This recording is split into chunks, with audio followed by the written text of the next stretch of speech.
Satyavedu MLA కోనేటి ఆదిమూలంపై ఆ party high command సంచలన నిర్ణయం తీసుకుంది. లైంగిక ఆరోపణలు రావడంతో సత్యవేడు ఎమ్మెల్యే కోనేటి ఆదిమూలంను పార్టీ నుంచి సస్పెండ్ చేస్తూ పార్టీ అధినేత ముఖ్యమంత్రి చంద్రబాబు నిర్ణయం తీసుకున్నారు. తనను వేధించారంటూ కోనేటి ఆదిమూలం పైన ఒక మహిళ ఆధారాలను బయటపెట్టారు. తిరుపతిలోని భీమాస్ హోటల్లో తనపై లైంగిక దాడి చేశాడని బాధితురాలు వెల్లడించింది. ఈ అంశంపైన ప్రాథమిక సమాచారం సేకరించిన తర్వాత వేటు వేస్తూ నిర్ణయం తీసుకున్నారు. టీడీపీ సత్యవేడు ఎమ్మెల్యే కోనేటి ఆదిమూలంపై సస్పెన్షన్ వేటు పడింది.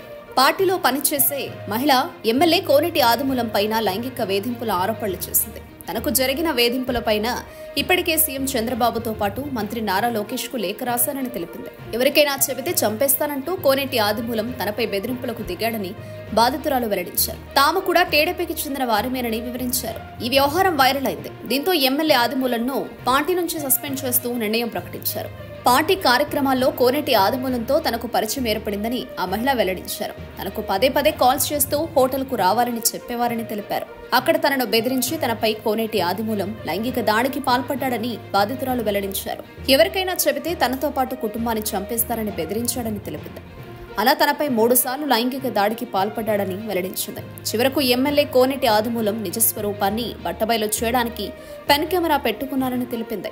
లైంగికంగా తన కోరిక తీర్చుకుంటే కుటుంబం మొత్తాన్ని అంతం చేస్తానని ఎమ్మెల్యే బెదిరించాడని బాధితురాలు వెల్లడించింది. ఇకపై ఎమ్మెల్యే కోనేటి ఆదిమూలం టీడీపీలో ఉండడానికి అర్హుడు కాడని తెలిపింది.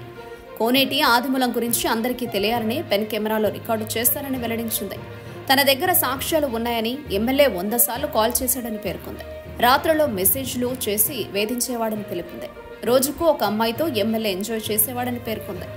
అందమైన అమ్మాయి కనపడితే చాలు తనతో ఉండాల్సిందేనని కోనేటి ఆదిమూలం ఎంతో మందిని టార్చర్ చేశాడని వెల్లడించింది. దీంతో కోనేటి ఆదిమూలంను పార్టీ నుంచి సస్పెండ్ చేస్తూ పార్టీ నాయకత్వం నిర్ణయం తీసుకుంది. కానీ కోనేటి ఆదిమూలం మాత్రం పార్టీ నుంచి తనని సస్పెండ్ చేస్తే పార్టీకే నష్టమని, లోకల్ క్యాడర్ అంతా తనతోనే ఉంది కాబట్టి నాకేం నష్టం లేదు అని చంద్రబాబు పైనే తిరుగుబాటు చేసి టీడీపీ నా పార్టీనే అంటూ బిగ్ షాక్ ఇచ్చినట్లు సమాచారం.